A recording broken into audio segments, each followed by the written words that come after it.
Bonjour à tous, on est devant le CLC de Vatelier dans l'Oise, à Rantigny, et on a rendez-vous aujourd'hui pour le montage d'une clim Avanta Compact. Je vais vous emmener dans les ateliers pour aller voir Julien qui va nous expliquer comment ça se passe. Allez, suivez-moi.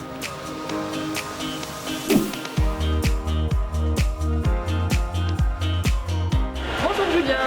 Bonjour Pauline. On s'intéresse de près aujourd'hui au système Truma Avanta Compact, un système de climatisation qui est assez récent.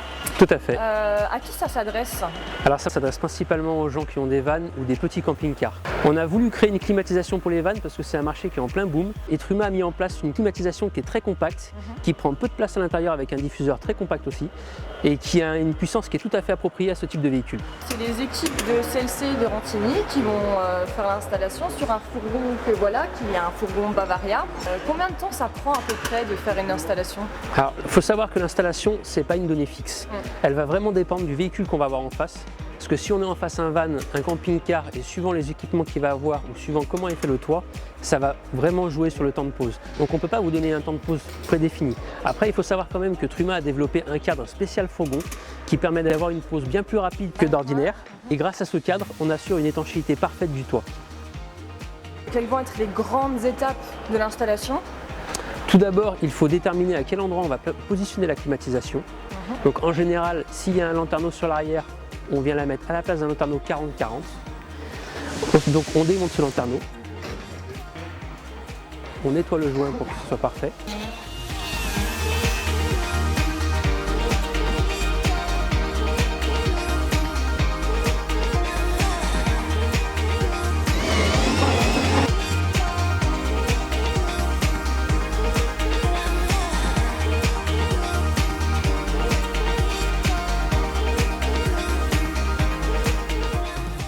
On vient poser la climatisation sur le toit avec le kit 4 qui permet d'assurer l'étanchéité.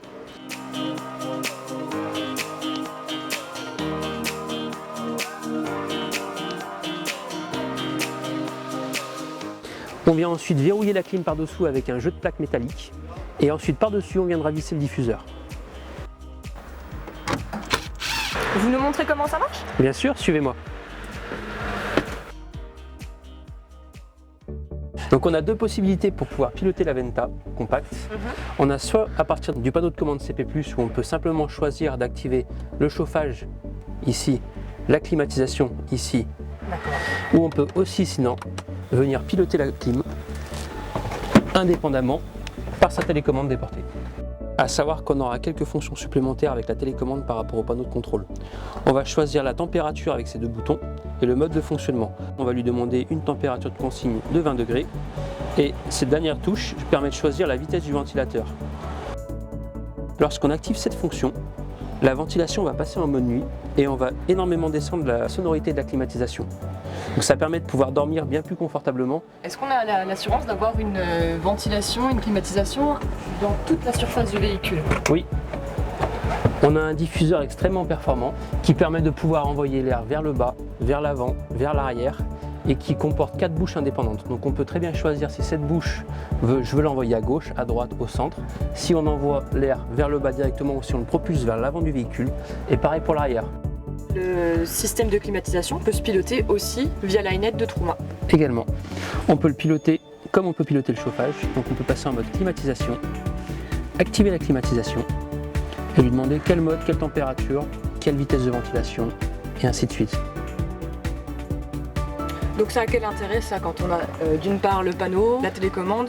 C'est quoi la valeur ajoutée de l'iNet dans ces cas-là? La valeur ajoutée de l'iNet, ça va être premièrement si on est dans notre lit et qu'on n'a pas envie de bouger le matin parce qu'il fait trop chaud, trop froid ou peu importe, on peut pré-régler tous les réglages. On se lève, l'eau est chaude pour l'évier, le véhicule est frais, tout est parfait. Ou on peut aussi le voir à plus longue distance. Imaginons qu'on laisse notre chien à l'intérieur du véhicule, il commence à faire chaud. l'iNet va envoyer un message sur votre téléphone par SMS pour vous dire attention, on a atteint telle température et à distance vous pouvez enclencher la climatisation ou gérer tous les paramètres. Combien ça vaut un système comme celui-ci? Alors il faut compter environ 2100 € plus les frais d'installation. À savoir que les frais d'installation dépendront vraiment du type de véhicule et de la complexité pour poser la climatisation dans votre véhicule. On peut avoir une fourchette d'installation? Je peux pas donner une fourchette parce que c'est vraiment aléatoire suivant le type de véhicule. Donc chaque utilisateur va aller voir avec son concessionnaire le plus Exactement. proche, estimer, Et à savoir que certains véhicules disposent d'un prééquipement câblage dans le toit. Donc si vous disposez déjà du câblage de 130 volts pour alimenter votre climatiseur, le temps de pause sera forcément plus court que si vous ne le disposez pas. Et je ne peux pas vous donner une liste exhaustive de quels véhicules l'auront ou pas. D'accord. Eh ben merci pour ces explications. Mais je vous en prie. Voilà, une petite climatisation pour fourgon, van et petit camping-car. Donc on espère que cette vidéo dans les coulisses de l'installation vous a plu. À bientôt.